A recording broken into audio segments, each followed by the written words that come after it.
এতিমের মালে হাত দেওয়া মানেই স্পষ্ট আগুন। এতিমের মালের এক পয়সা যদি পেটে যায় তাহলে আগুন পেটে আগুন জ্বলছে। তাহলে সেটা এখন বুঝে আসবে না, কবরে বুঝে আসবে।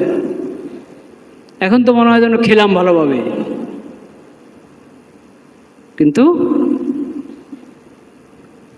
আল্লাহ রাব্বুল আলামিন কোরআনে বলেছেন, ওয়ালা তাকরাবু মালাল ইয়াতীমি ইল্লা বিল্লাতী হিয়া আহসান হাত্তা ইয়াবলুগা আশুদ্দাহ। আর কি হারাম করেছেন আল্লাহ তাআলা?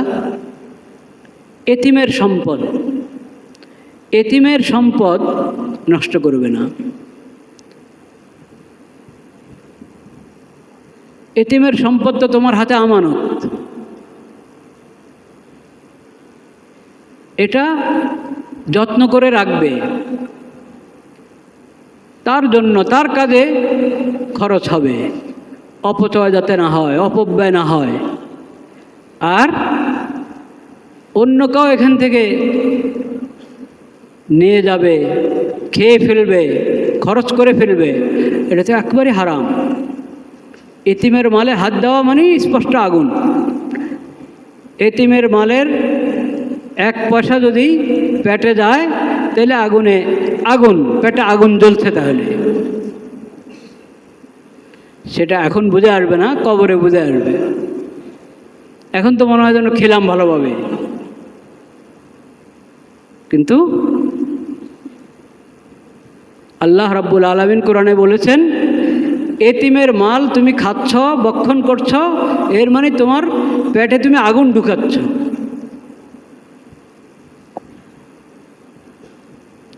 এতিমের সম্পদের কাছেও যাবে না, মানে ওটা যে ব্যক্তির হাতে আমানত, সে ওই আমানতের হেফাজত করবে, অন্যরা তার সহযোগিতা করবে। কোনো ধরনের ছুতা বাহানা ধরে এতিমের কোনো সম্পদের অংশ বিশেষও যাতে নষ্ট না হয়, আত্মসাৎ না হয়। ইল্লা বিল্লাতি হিয়া আহসান। তার সম্পদ আরও কীভাবে একটু বাড়ানো যায় ওটার ফিকির করতে পারো তুমি। এটা তোমার হাতে আমানতের হেফাজত তোমার উপরে ফরজ। যখন তার বয়স হবে, বুঝ হবে, নিজের অর্থ সম্পদ নিজে হেফাজত করতে পারবে, তখন তার হাতে তার সম্পদ হাওয়ালা করো।